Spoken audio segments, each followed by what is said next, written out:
देखो भाई, मुख्तलिफ टीमों में हम देखते हैं जो अच्छी टीम है ख़ासतौर पे, उसमें कोई ना कोई एक प्लेयर या दो प्लेयर अपने हाथ खड़े करते हैं और कहते हैं जी हम अपनी टीम के लिए परफॉर्म करेंगे, और फिर वो रिस्पॉन्सिबिलिटी लेते हैं, वो अपनी विकेट की वैल्यू को समझते हैं, या फिर वो समझते हैं कि जी बॉलिंग में ये वो स्टेज है जिसमें मुझे डिलीवर करके देना है। हमारे साथ तो ये सूरत हाल थी कि इंग्लैंड के खिलाफ मैच में हमारे कप्तान को बॉलर नहीं मिल रहा था कि हम किस पे कॉन्फिडेंस का इजहार करें। ना शादाब को बॉलिंग करा सकते थे वो 8 से 12 ओवर के टाइम में, ना वो नवाज़ को बॉल दे सकते थे। यार देखो, अभी हम आमिर भी ये बात कर रहा था, आप भी ये बात कर रहे थे, मैं यही जो सवाल मेरा था कि डिफरेंस क्यों है। जब बेसिक्स हैं ना, अगर अभी मैं सबका डेटा निकाला, जो बेसिक्स हैं वो they all play proper domestic cricket. आप जब तक क्रिकेट नहीं खेलोगे, जब तक आप वो प्रेशर लेना नहीं सीखोगे, और प्रॉपर से मुराद है कि जिसको अच्छी तरह मॉनिटर की जाए।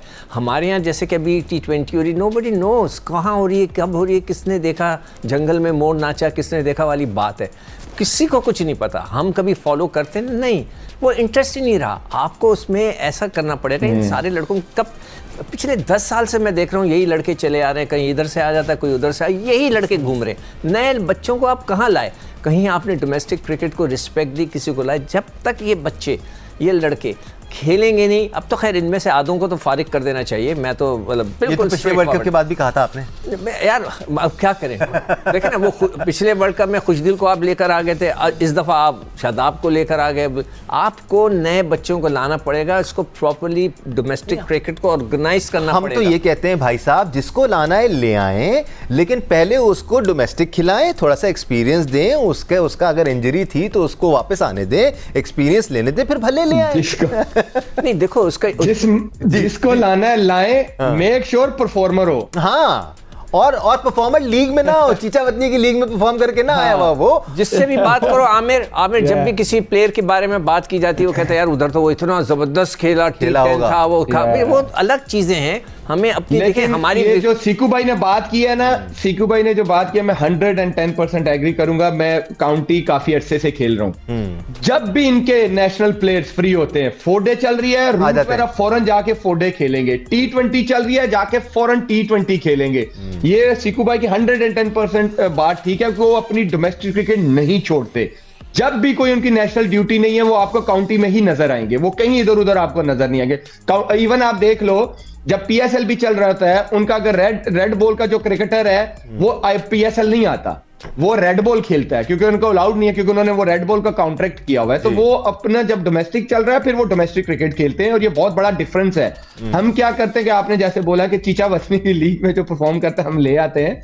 हमारा डोमेस्टिक क्रिकेटर का एक ही परफॉर्मर है, और आपके सामने हम क्यों बार बार, अल्लाह उसको नजर से बचाए, फरहान की, वो क्यों परफॉर्म कर रहा है? क्योंकि उसने डोमेस्टिक सीजन रेगुलर खेले, उसने परफॉर्म किया है। अब आप देख ले मोहम्मद अब्बास जो आज भी काउंटी में जाके परफॉर्म करता है, उसकी वजह क्या है? वो रेगुलर डोमेस्टिक क्रिकेट खेलता है, वो रेगुलर 4 डे क्रिकेट खेलता है, इसलिए लंबे स्पेल्स भी करता है। और उसको पता है कि हालांकि सारे कहते हैं जी हमें 140 वाले चाहिए, उसकी तो पेस 125-30 है, लेकिन वो पाकिस्तान में भी आउट करता है, वो काउंटी क्रिकेट में भी आउट करता है, क्योंकि उसको आइडिया है। आमिर, जब भी अब्बास की बात करो ना, वो जो आपने अभी बात की है कि वो 125 से 126, भाई सबसे एक्यूरेट बॉलर तो वही है। अगर जो शख्स बीच से गेंद करता है वही तो कामयाब है, कि लाके बीच से इधर उधर गेंद करता है, इतने जबरदस्त उसके लाइन और लेंथ है, मगर उसकी बात ही नहीं सुनता कोई। आप सीकू भाई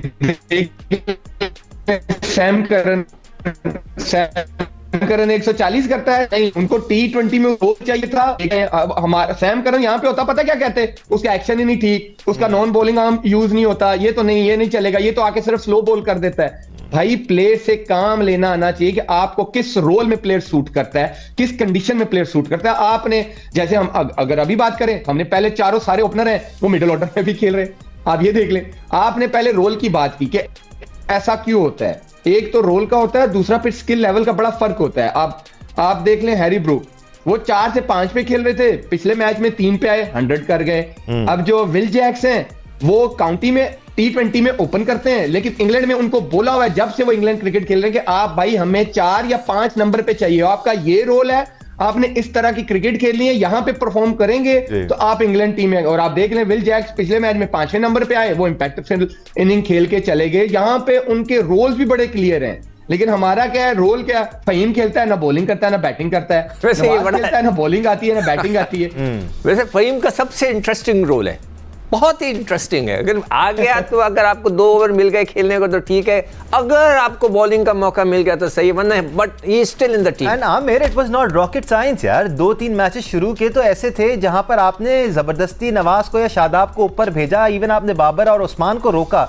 वहां पर तो गोल्डन अपॉर्चुनिटी थी कि आप फहीम को ऊपर भेजते, उसको भी कॉन्फिडेंस देते कि बेटा आपने इतना अच्छा परफॉर्म किया था। दानिश भाई, आप ये तो छोड़ें, प्लानिंग चेक करें। अगर फखर ने न्यूजीलैंड के अगेंस्ट खेलना ही था तो वो नामीबिया वाला मैच क्यों नहीं खेला, फिर नाफे क्यों खेला? फिर आप फखर को थोड़ी प्रैक्टिस देते, वो खेलता, उसके बल्ले पे बॉल आता। अब इसका मतलब है कि अचानक याद, ओ फखर भी है बेंच पे, ओ फहीम भी है, चलो बॉलिंग करा लेते। मसला ये है। Right gentleman, coming back to New Zealand versus England. हमने ब्रेक पर जाने से पहले बैटिंग तो दोनों की डिस्कस की थी, स्टैट्स आपके साथ शेयर किए थे, एंड क्लियरली न्यूजीलैंड की जो बैटिंग लाइनअप है उसको अपर हैंड नज़र आता है। They play with more aggression.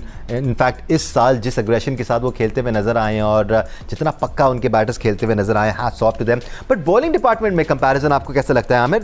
क्या कीवी के बॉलर्स थोड़ा सा बैकफुट पर रहे हैं? बिकॉज विकेट कॉलम में थोड़ा सा है उनका वीक लिंक ही है, तो वीक लिंक नजर नहीं आता। इवन लेकिन सैंटनर नहीं है तो फिर श्रीलंकन कंडीशंस में इनकी बॉलिंग डेंजरस है। आप देख लें उन्होंने श्रीलंका को कैसे आगे लगाया।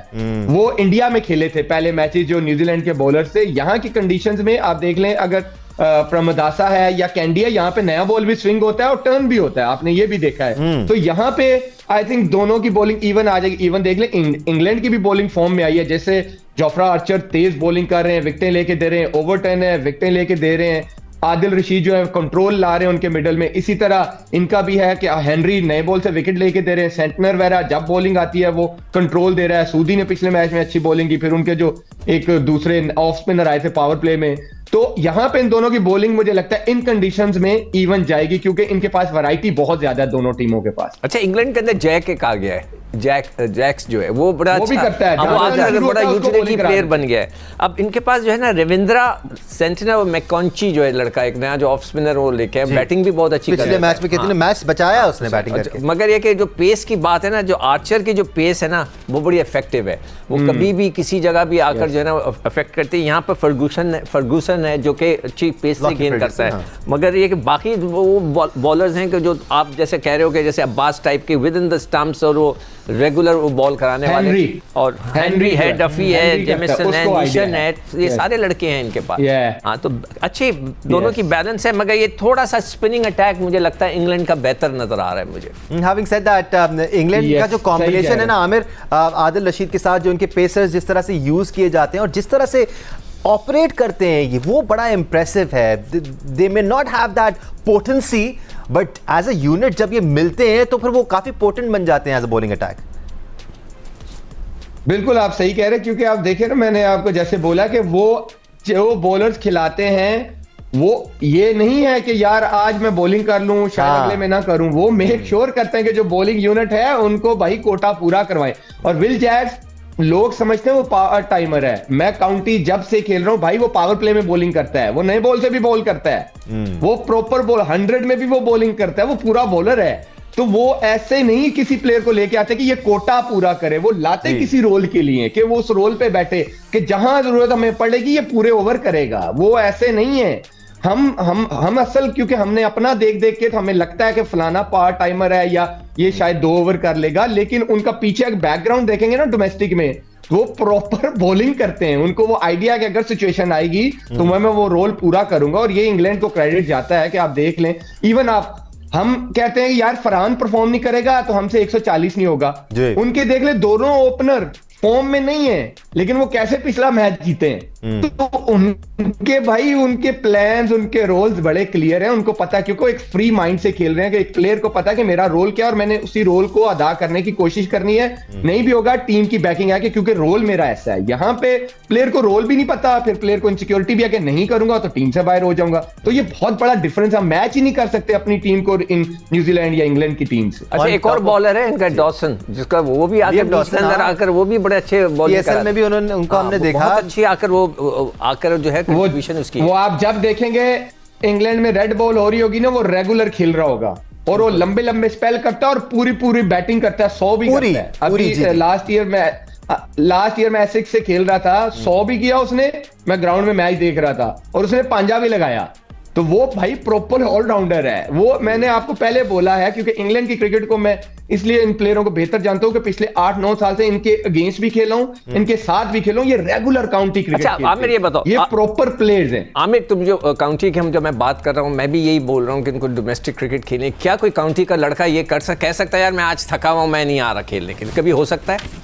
No chance, no chance. ये जब तक हम भी अपने सिस्टम में ये नहीं लाएंगे कि वो इंजर्ड है, अनलेस कि वो अदरवाइज अगर वो फ्री है तो ही हैज टू प्ले। हाँ, और वो आके अगर इंजर्ड है तो रिपोर्ट करता है ना अपने काउंटी के अंदर जी, रिहैब के लिए। वहां पर तो ऐसा भी होते हुए देखा है कि एक लड़का 15 के स्क्वाड में है लेकिन वो बेंच पे बैठा हुआ है, तो उसको कहा जाता है कि जी जाएं आप काउंटी खेलें, अभी आप टीम का हिस्सा नहीं है प्लेइंग 11 का। तो ये तो नेक्स्ट लेवल है ना फिर आमिर, हम तो इस मामले में हम वहां तक पहुंच नहीं सकते। देखें हमारे यहाँ जो है जब तक हम नहीं पहुंच सकते। हाँ, हम लोग जब तक इनके पैसों के ऊपर, अब इनको ये पता है कि ये जब वापस आएंगे तो आके उन्होंने PSL खेलना है, उसमें धमाधूम कर देना है, जो भी करना है उनको। सेंट्रल कॉन्ट्रैक्ट्स भूल जाएंगे, सेंट्रल कॉन्ट्रैक्ट्स भी मिले, हाँ नो सेंट्रल कॉन्ट्रैक्ट्स भी मिले, में तनख्वाह तो घर आ रही है, क्या जरूरत है, मतलब क्यों खेले? अब उनका और हमारा डिफरेंस देखें, एक लड़के की सिलेक्शन होनी थी, सैम कुक हमारी टीम में खेलता था एसिक्स में। अभी लास्ट ईयर जब आई थिंक इंडिया गई या कोई टीम गई है टेस्ट मैचेस खेलने, उसको ये कहा गया कि ये जो अभी ऑन गोइंग 4 डे चल रहा है इसमें खेलो आप, हम आपकी फिटनेस और बॉलिंग देखेंगे।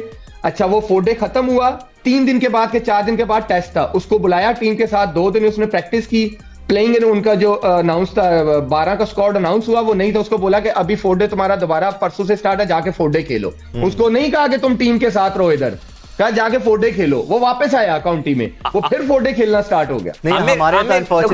आमिर मैंने ये वाकया पहले भी सुना चुका हूँ। 1989 के अंदर जब मैंने आखिरी टूर किया था, तो न्यूजीलैंड का हमारा टेस्ट मैच हो रहा था, मैं खड़ा हुआ था, जैसी टीम अनाउंस हुई उनके 3-4 लड़के बैग उठा के जा रहे थे। मैंने कहा आप लोग कहाँ जा रहे हो? कहने लगे हमारा शील्ड का मैच हो रहा है, ऐसे होता है, हम खेलने जा रहे हैं। मैं कहा फील्डिंग कौन करेगा, एक्स्ट्रास कौन है यहाँ पर? कहते वो हम अंडर 19 के बच्चों को भेज देंगे।